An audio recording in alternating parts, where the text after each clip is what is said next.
खबर उत्तर प्रदेश के जनपद अमरोहा से है। लोनी हमले के आरोपियों का एनकाउंटर, 3 दिन में 2 सगे भाई ढेर। पिता बोले अगर पकड़े थे तो अदालत में पेश करते। अमरोहा जनपद के सैदनगली में मची हलचल, घर के बाहर जुटी लोगों की भीड़। पिता ने बेटों को बताया निर्दोष, कहा अब कानून से उठा विश्वास। आपको बता दें, गाजियाबाद के लोनी क्षेत्र में एक्स मुस्लिम यूट्यूबर सलीम वास्तव पर हुए हम जानलेवा हमले के मामले में पुलिस की कार्रवाई लगातार सुर्खियों में है। इस हमले में अमरोहा जनपद के सैदनगली कस्बे के रहने वाले 2 सगे भाइयों का पुलिस एनकाउंटर हो चुका है। दोनों भाइयों पर 1-1 लाख रुपए का इनाम घोषित था। जिशान को 2 मार्च की रात पुलिस मुठभेड़ में मार गिराया गया, जबकि उसका बड़ा भाई गुलफाम 4 मार्च की रात इंदिरापुरम क्षेत्र में क्राइम ब्रांच के साथ मुठभेड़ में ढेर हो गया। लगातार हुए इन 2 एनकाउंटर के बाद सैदनगली कस्बे में हलचल तेज हो गई है। मृतक भाइयों के घर के बाहर लोगों की भीड़ जमा होती दिखाई दे रही है और इलाके में तरह तरह की चर्चाएं चल रही हैं। मीडिया जब मृतक भाइयों के पिता बुनियाद अली से बातचीत करने पहुंची तो उन्होंने पुलिस कार्रवाई पर सवाल उठाते हुए अपने बेटों को निर्दोष बताया। पिता का कहना है कि अगर पुलिस ने उनके बेटों को पकड़ लिया था तो उन्हें जेल भेजकर अदालत में पेश किया जाना चाहिए था। उनका कहना है कि जो कुछ हुआ वह नहीं होना चाहिए था। पिता के मुताबिक उनके दोनों बेटे लकड़ी के कारीगर थे और काम के सिलसिले से बाहर रहते थे। उन्होंने कहा कि उनके बच्चे पुलिस पर गोली चलाने जैसा काम नहीं कर सकते थे और उन्हें हथियार चलाना तक नहीं आता था। उधर पुलिस अपनी कार्रवाई को सही ठहरा रही है और पूरे मामले पर नजर बनाए हुए है। वहीं कस्बे में इस पूरे घटनाक्रम को लेकर माहौल गर्म है और लोग अलग अलग तरह की चर्चाएं करते नजर आ रहे हैं।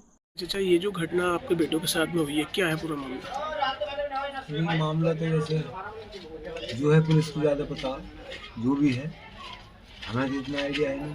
हमारे लड़कों को कोई ऐसा मसला नहीं है, पहले से कोई ऐसा रिकॉर्ड नहीं है। जो भी हुआ है उसके बाद पुलिस ने पकड़ा, उन्हें पकड़ने के बाद उन्हें जेल भेजती, मुकदमा जो भी बनता उनको वो लगाती।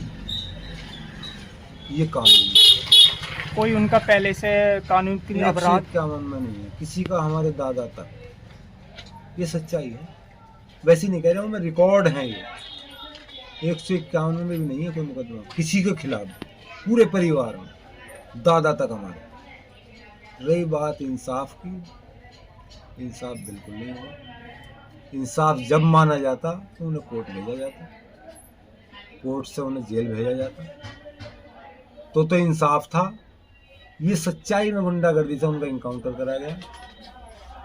ये दलाइल हैं, जिसने तमंचा छू के ना देखा हो वो गोली, पुलिस से गोली चलाएगा। क्या क्या क्या ड्रामे हो रहे हैं, समझ से बाहर है जी बिल्कुल। अब क्या चाहती हैं? अब क्या चाहें, इंसाफ तो ना की बराबर उम्मीद रह गई सरकार से भी और अदलिया से, यहाँ तक कि सुप्रीम कोर्ट तक से भी।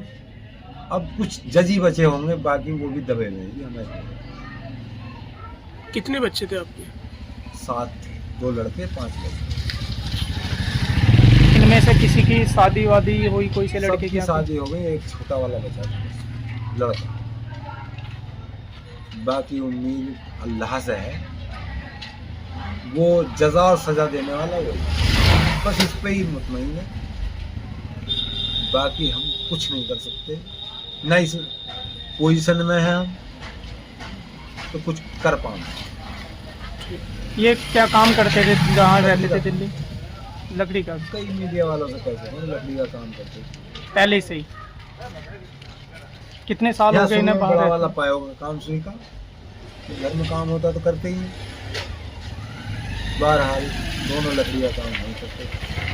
छोटा कंपनी में लगा हुआ था, लकड़ी की काम वाली, कोई राहुल नाम है उसकी कंपनी है।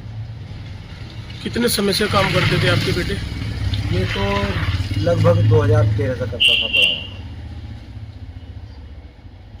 छोटे वाले को ऐसी लगभग 4 साल।